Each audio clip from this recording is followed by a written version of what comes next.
don't know about you guys or not, but I'm tired of getting my ass kicked. Let alone, I'm tired of not having anything to pick from. What's up, guys? Welcome back. So, anyways, today I found this old article, and it's a truck that I've been wanting because even like maybe a couple years ago, I did some polls. I used to do daily polls, and I brought this up a couple times. Most people, well, not most, there's a select few. It's kind of half and half. I don't know from what I saw in my numbers, anyways. But we're tired of the Silverados that are, they come with a complimentary can of Copenhagen long cut in the freaking glove box. I mean, not everybody wants the jacked up big tires. That's cool if you do. I mean, there's a ton of people and they have their, place, construction workers, whatever. But there's so many trucks I see that they're just pavement princesses. They just never do anything with them other than drive them in the snow or whatever. That's about as much abuse and a use that they see. So, anyways, I went through and I found this old article, and this is a truck that I like. I love standard cab, 6-foot box, or is it 5.5? I can't remember. Anyway, standard cab, standard box, no options, a giant V8 lowered. That's my style of truck. I love that truck. So, anyways, let's get into why I think, well, it's not even really why I think. I'm just tired of not having an option to pick from. And I remember when these trucks were like $18,000. It wasn't that long ago, like 2018. You could pick these trucks up for like $19,000 brand new. The work truck package. I mean, these trucks don't have to be anything special, but I did find an article. Let's get into it, actually. So back in October of 2019, boom. Some of you might remember it, some of you might not. They know about it. They know exactly what we want. How badass would this be? They're showing standard cab, because the only way that you can get these trucks is the work truck package, which is now it used to be a V6, the 4.3 with a 4L60E or maybe a 4. Nah, I don't even think they came 4L80, but 4L60E, 4-speed V6. It was junk. It was crap. But the body was cool. It was stylish and it had promise. But the worst part of it all was it was additional cost. Cheapest way to go about this is to be able to pick up a truck straight off the showroom floor. That's pretty much, finished, done, has all the accessories that you want on it, because this stuff costs a lot. So Chevrolet really never went on to talk about anything. This is pretty much, the article reads that it's just, oh, this is, fun to talk about. It's imagine if whatever. Chevrolet has no intention of building this, but it's badass. Like, look at it. I mean, if you zoom in, well, I can see close. I'll leave a link to the article. But you got carbon ceramic brakes, giant. I don't know how many piston those things are, but that caliper's just a massive heat sink. This truck would handle.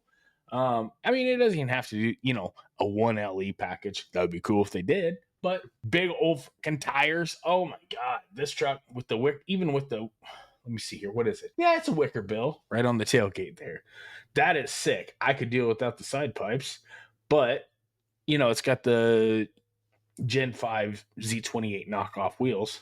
That's cool, but lowered. That's my style of truck. So anyways, I went on to think, okay, obviously they know that, people want this. Back in 1990, 90 to 93, they had a run of trucks. Now, by far, the most popular year was 1990, the 454 SS. I think like total, there was like just under 17,000 made. I'll put it on the screen. 90 was by far, they ordered so many of those trucks.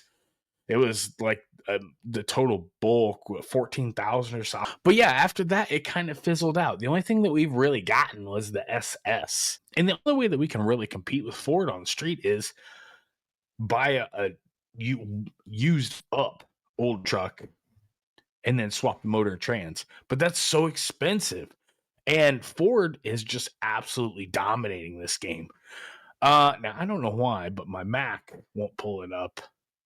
Something with Ford.com. Maybe something to do with the cookies. I don't know. So I pulled up a Silverado, covering it up, take myself out. Okay, so anyways, 2026 Silverado.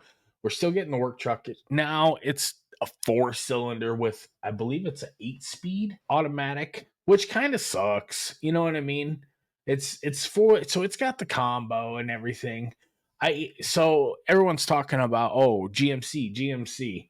So I went through and I built one with GMC, and it went from like 38 grand to 41.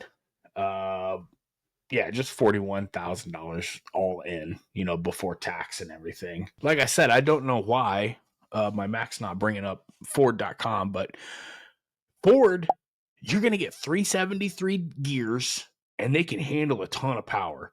I mean, I've seen people pushing like 900, 47.6, $47,000, 848 grand. So, I mean, to me, by the time you have the 41, and then you have to buy, I mean, I can't buy a whole new drivetrain. Plus, you're going to get the 10-speed with the 5.0 and 373. I mean, come on, Chevy. What are we doing here? These base trim trucks, they're just crap. The body's a good springboard, but other than that, it costs so much money to swap these motors. That's why you don't see these builds on the road. I mean, every once in a while you'll see a 5.3, but I mean, come on. Can you imagine a Gen 6 6.6 with the 10-speed behind it? $47,000. Now, it does kind of suck because when you go through the Ford building price, when you tack on the 4-wheel drive option, it's like $5,000. But I think it's $5,000 well spent because it's quality stuff. Like it's gonna hold up. I've seen it, especially that Coyote, because that thing is like made for boost. Dual rig cam 4-valve. Oh yeah, that thing can breathe on the top end like nobody's business. Throw a couple twin turbos on that thing. I mean, I don't know what the 10 speeds holding for like power, maybe 1,000, and I don't know if Ford is any different. I know that the shift algorithm's a little bit different, but I don't know if the build quality is any different. Could be. If you know, comment below. But the simple fact is, for $47,000, we're getting our asses kicked. And I think something needs to change. We need something. We need a factory option. Now, I know what everybody's saying, like, oh, well, okay. Well, here, I'll pull it in right now. SVE, for those of you who don't know, they do offer a 6-speed manual, but it is 2-wheel drive only. Also, here's another bad part, is simply because look at this list. Now, it's cool because you're getting the 4-digit horsepower, but you are paying a ton for that Yenko name right there. You're paying a ton for it because this is more of a collector's truck than anything. It's going to be worth a lot more if you just buy it, park it, and keep it. And eventually, it's a collector's car. It's a collector's car that will work, but it's a collector's car at the end of the day still. My thing is, why can't we have a cheap, affordable option? I mean, while the game's being shook up and everything is still up in the air, and we're coming out with a brand new Silverado right now, the kings and queens of the sticker package and, the mishmash of all the different, parts bin packages, I think that now's a perfect time to actually put together a truck just like this. Or at least offer the Gen 6 V8 10-speed option in the work truck. Just saying. I'm just saying. I don't want to buy a Ford, but the F-150, dude, they call it the Mexican GTR for a reason. This thing is nasty fast on the street, especially from a DEG. Back me up here, fellas. Hopefully Chevy's listening. At least acknowledge it. I'm going to leave a link to the article below. You guys tell me what you think. Should they make this? Should they not? I think they should. Screw that little SS. Actually do something cool. At least lay a good foundation. That way the aftermarket can come in and build on it and actually give some notoriety around the street. So, like the video, guys. Hope you guys are having an awesome day. Take care. I appreciate every one of you. I really do. Have a good one. See you on the next one.